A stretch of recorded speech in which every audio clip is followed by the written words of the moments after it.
আজকের রেসিপি হচ্ছে আলু ফুলকপি মটরশুঁটি দিয়ে তরকারি, কষা কষাও বলতে পারেন, দমও বলতে পারেন, আর কড়াইশুঁটির কচুরি। বর্ষ শেষের আগের রাতে আমাদের শুরু হচ্ছে খাওয়া দাওয়া প্রস্তুতি পর। প্রথমে ফুলকপিগুলোকে সেদ্ধ করে নিয়েছি, নুন জলে ভাপিয়ে নিয়েছি, তারপরে ফুলকপিগুলো ভাজবো ছাকা তেলে একটু ভেজে। ভাজা হয়ে গেছে আর এখানে ভাজা চলছে।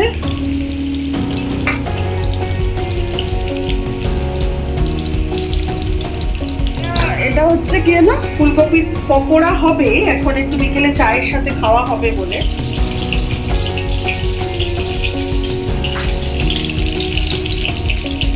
ভেজে তুলে রাখা হয়েছে, আর একটু ভাজা হচ্ছে, আরেকটা ফুলকপি আরো কয়েকটা দেওয়া হয়েছে, সেটা ভাজা হচ্ছে। কেটে ভেজে ভাপিয়ে সেদ্ধ করে ভাপিয়ে অল্প একটু ভেজে রাখা হয়েছে, এবং এটা ঠান্ডা হলে তবেই বেসনের ব্যাটারি ডুবিয়ে ভাজবো। বেসনটার মধ্যে অনেক কিছু দেওয়া হয়েছে, কালো জিরে দেওয়া হয়েছে, পোস্ত দেওয়া হয়েছে, হিং দেওয়া হয়েছে, নুন তো দিয়েছি, আর একটু ভাজা মশলা, ভাজা যেটা বলে সেটা দিয়েছি। জিরে, ধনে আর শুকনো লঙ্কা রোস্ট করে সেটাকে গুঁড়ো করতে হবে। হ্যাঁ, গুঁড়ো করেছি।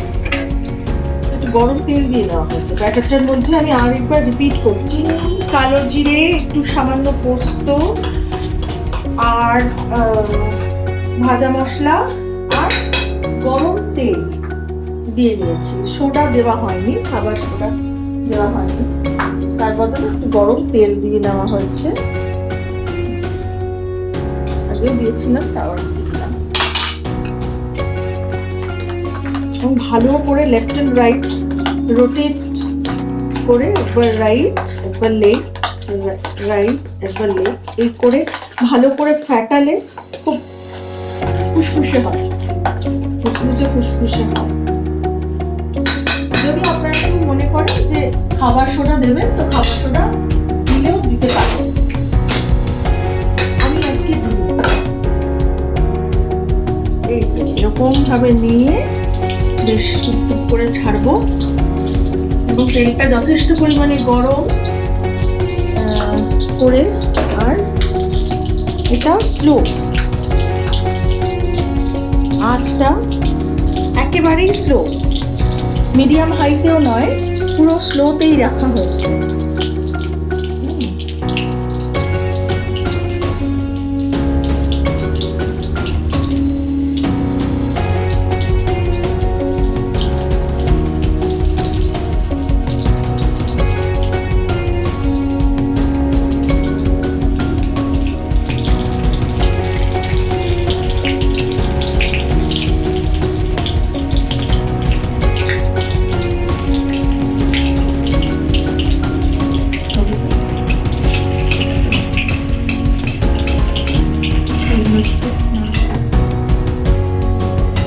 এটা হচ্ছে ফুলকপির পকোড়া রেডি হয়ে গেছে। তো এর মধ্যে একটুখানি তুমি চাট মশলা দিয়ে দাও।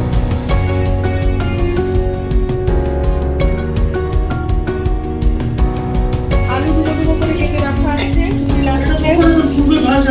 আরে আর লাগবে হচ্ছে টমেটো ক্রাশ করে দেওয়া হচ্ছে, আর লাগবে হচ্ছে আদা বাটা। আদা বাটা, জিরে বাটাও লাগবে, হলুদ গুঁড়ো, একটু লঙ্কা গুঁড়ো, জিরের গুঁড়ো, নুন, সামান্য একটু চিনি।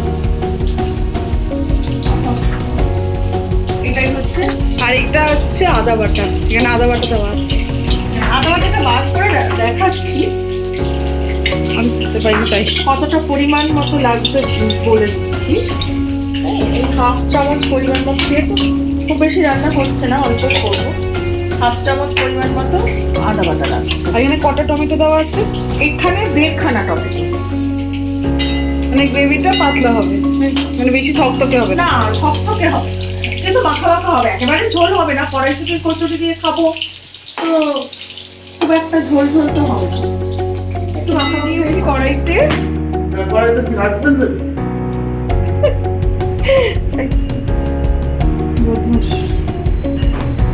দারচিনি, গোটা জিরে,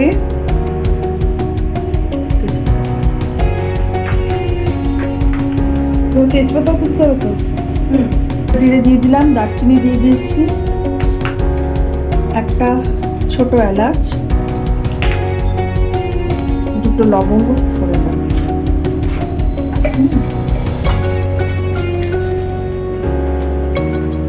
তেজপাতা,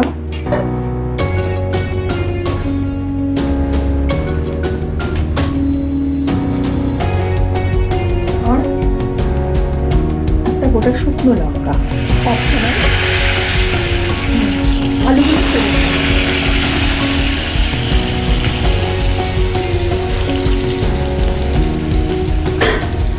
লাল লাল করে ভাজা হবে, তারপরে একের পর এক মশলাগুলো দিতে হবে।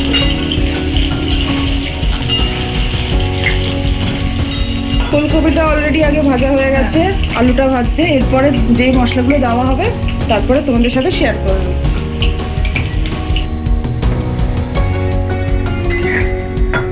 আলুগুলো মোটামুটি লাল লাল করে ভাজা হয়ে এসেছে, একটু লাল হবে। আর এখানকার আলু তো হায়দ্রাবাদের আলু, এখানে এক রকমের আলুই পাওয়া যায়।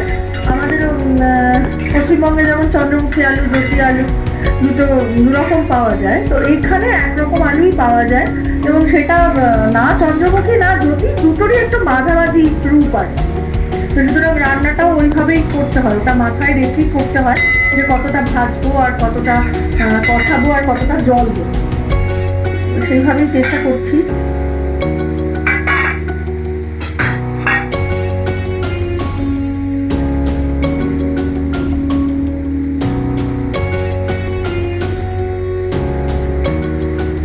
এখানে আমাদের কড়াইশুঁটি অলমোস্ট ছাড়ানো হয়ে গেছে।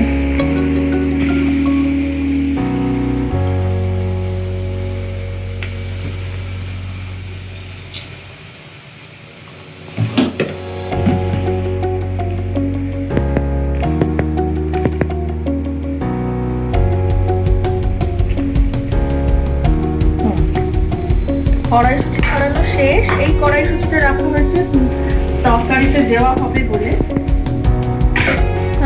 ফুলকপির তরকারিতে। আর ওই কড়াইটা আলু মোটামুটি ভাবে ভাজা হয়ে গেছে, এর থেকে বেশি আর ভাজলে দেখতে ভালো লাগবে না।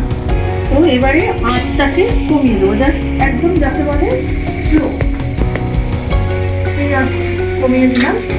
কমিয়ে দিয়ে এখানে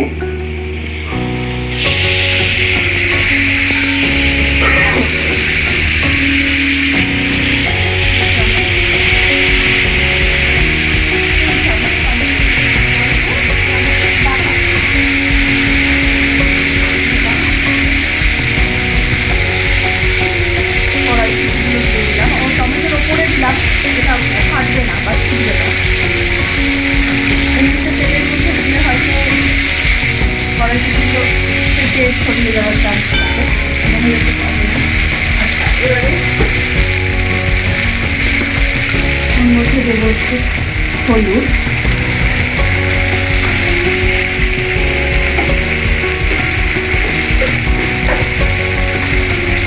নুনটা অনেকে পরে দেয়, কিন্তু আমি আগেই দেওয়া পছন্দ করি। এটা এমন কিছু নুনের স্বাদের ভেতরে হয় বলে আমার মনে হয়। এটা লঙ্কার গুঁড়ো, সামান্য একটু লঙ্কার গুঁড়ো দিলাম, খুবই সামান্য, কারণ আমরা যেহেতু ঝাল খাই না।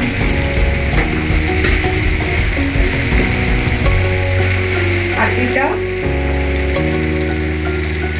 জিরে গুঁড়ো,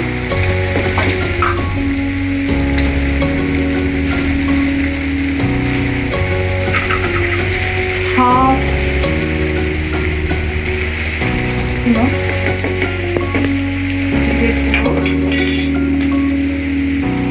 শীতকালে ফুলকপির তরকারি একটু মিষ্টি মিষ্টি ভালো লাগে খেতে, তো সেই জন্য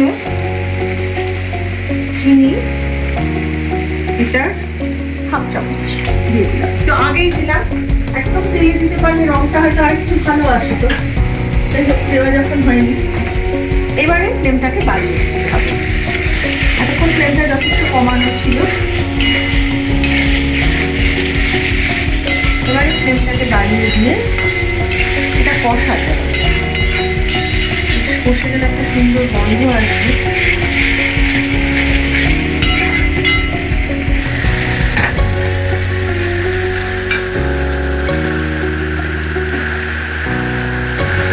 যেটা দেওয়া হয়নি সেটা হচ্ছে আদা বাটাটা আমি একটু পরে দিই, কারণ আদা বেশি কষে গেলে আমার ভালো লাগে না। আমার মনে হয় যেন কিন্তু ভালো লাগে, আদাটা একদম একটু পরে দিই। আদা বাটাটা এখনো দেওয়া হয়নি, দেওয়া বাটা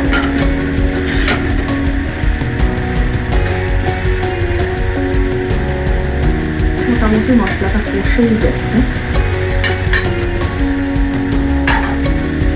আদা বাটা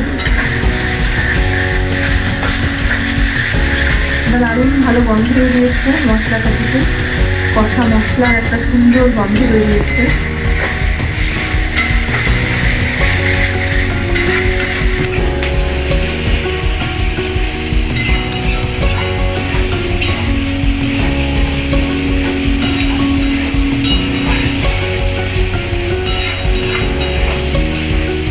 যদিও গুঁড়ো লঙ্কা দিয়েছি কিন্তু খুবই সামান্য, কিন্তু আমার ছেলে একটু ঝাল ভালোবাসে বলে পরে কয়েকটা গোটা লঙ্কা দিয়ে দেবো। এখন কষানোর সময় দিচ্ছি না, কারণ আমি একদমই ঝাল খেতে পারি না।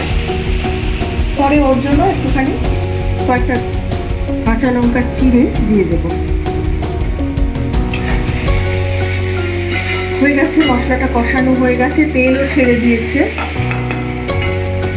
এবারে আলুগুলো ডুবে যায় ঠিক এরকম পরিমাণে জলটা দিতে হবে, কারণ আলুটা সেদ্ধ হতে হবে।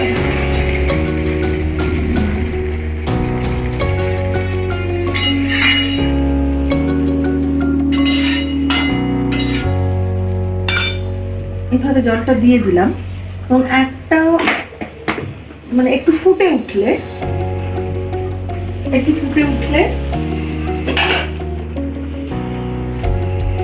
ফুটে ওঠার জন্য ওয়েট করছি, অপেক্ষা করছি একটু ফুটে ওঠার জন্য। পাতাগুলো না ভীষণ মানে ভাজা হয়ে যাওয়ার পরে নাড়ানাড়ি করতে গেলে ভীষণ ভেঙে যাওয়ার চান্স আছে, ওই জন্য তেজপাতাগুলো ভেজে একটু তুলে রেখেছি। এখন দিয়ে দিচ্ছি এবং শুকনো লঙ্কাটা কষানোর সময় ভীষণ গন্ধ বেরোয়, শুকনো লঙ্কাটা দিয়ে একবারে কষানো। এবারে দেখুন একটা মানে ফুট চলে এসছে, ফুটতে শুরু করেছে। আমি কমিয়ে আস্তে করে এটাকে ঢাকা দিয়ে রেখে দিলাম। এবারে এটাকে প্রায় 2 মিনিট মতো সময় আপনাকে দিতে হবে, 2 থেকে 3 মিনিট। 2 থেকে 3 মিনিট দেওয়ার পরে একটু চেক করে নেবো আলুটা। আলু তো সেদ্ধই হয়ে গেছে। এবারে ফুলকপিগুলো ভাজা রয়েছে, আস্তে আস্তে করে দিয়ে দেবো।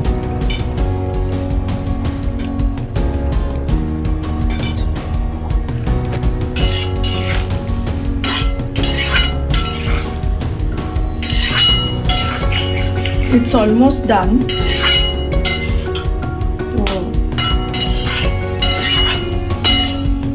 আর একটু এটা সময় লাগবে হতে, আর মিনিট খানিক মতো। আমাদের ফুলকপির তরকারি হয়ে গেছে।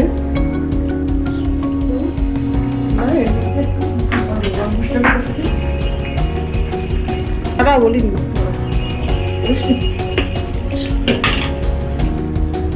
আমাদের ফুলকপির তরকারি হয়ে গেছে, মটরশুঁটি আলু দিয়ে ফুলকপির তরকারি শীতকালে হয়ে গেছে। গরম মশলাটা দিয়ে দিলাম আর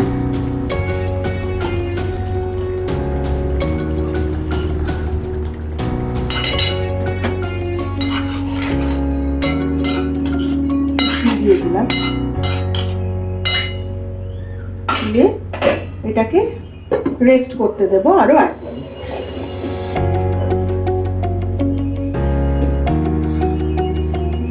তারপরে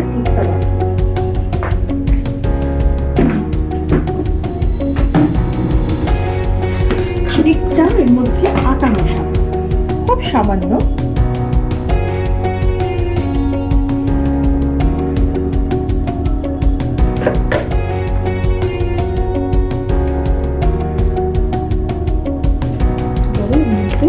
সামান্য একটু নুন আর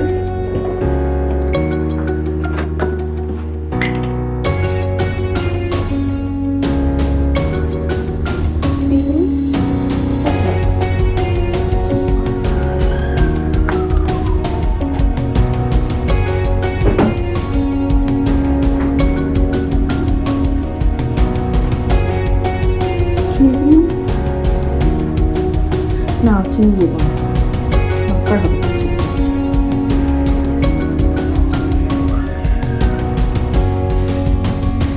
এটা উষ্ণ জল করে নেওয়া হয়েছে, আমি একটু পছন্দ করি আর কি। ঠান্ডা জলে মাখলেও কোনো ক্ষতি নেই, আপনারা ঠান্ডা জলে মাখতেই পারেন, তবে আমি লুচি পরোটার ময়দা যখন মাখি সামান্য উষ্ণ জলে মাখতে পছন্দ করি। আমার মনে হয় তাতে মাখা ভালো সফট হয়, নরম নরম হয়।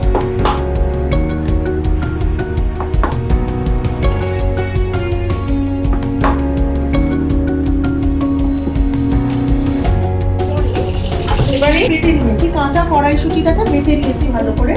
এটা তার মধ্যে দুটো কাঁচা লঙ্কা দিয়েছি, একটু নুন দিয়েছি, চিনি দিয়েছি আর আদা বাটা দিয়েছি। আর একটা দেবো, সেটা হচ্ছে আমরা ঘরে ভাজা মশলা তৈরি করে রেখেছি। ধনে, জিরে, শুকনো লঙ্কা ভেজে, শুকনো কলায় ভেজে দিয়ে রেখেছি। রেখে এটাকে সুন্দর করে গুঁড়ো করে নিয়েছি, নিয়ে এবার এটা যখন কষাবো তখন এটা আস্তে আস্তে করে দিতে থাকবো। তাহলে সেটা তারপর এটা গরম হয়ে গেছে, এবার কড়াইশুঁটি বাটাটা দিয়ে দিই।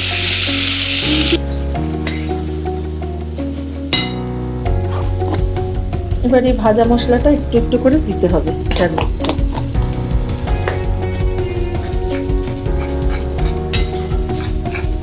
দিয়ে বেশ ক্রমাগত নাড়তে হবে।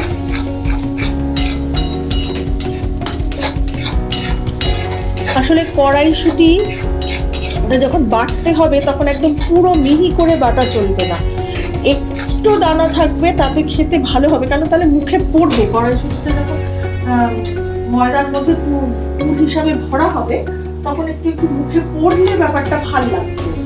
একেবারে মিহি করে বাটলে কি মিশে যায়, তখন ওই পুরটা ভাল লাগে না, কড়াইশুঁটি এটা ভাল লাগে না। আমার তো তাই মনে হয়, আমি বরাবরই ওইভাবেই করি, সেই জন্যই করছি।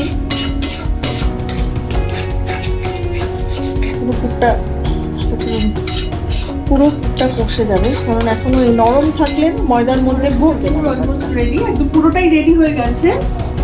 বাটিতে ঢাললাম, একটু ঠান্ডা হোক, তারপরে এটা আর ময়দাটাও 10 মিনিট মতো মেখে রেস্ট করতে রেখে দিয়েছিলাম।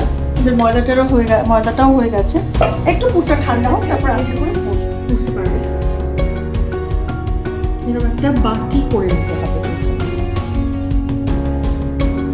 বাটি করে নিয়ে তারপরে বাটি আন্দাজে পুরটা নিতে হবে। পুরটা এরকম দেবো, দিয়ে নিচ থেকে চাপ না দিয়ে বাটির সাইড গুলো ধরে একটু তুলে দিতে হবে। নিচ থেকে চাপ দিলে কি হবে, পুরটা নিচে চলে যাবে আর তলাটা পাতলা হয়ে যাবে, বেলবার সময় ফেটে যাবার চান্স থাকবে।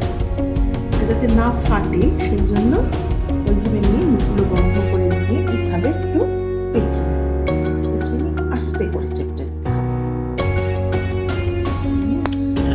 আর এই থালাটার মধ্যে আগের থেকে তেল মাখিয়ে রেখে দিয়েছে, তো যাতে ওগুলো গায়ে গায়ে না লাগে।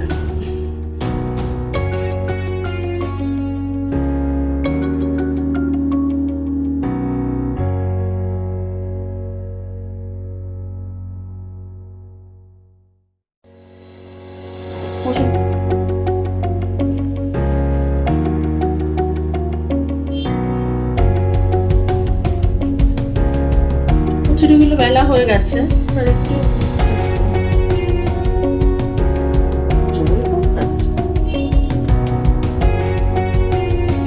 তেলটা গরম হয়েছে কিনা দেখে নিলাম।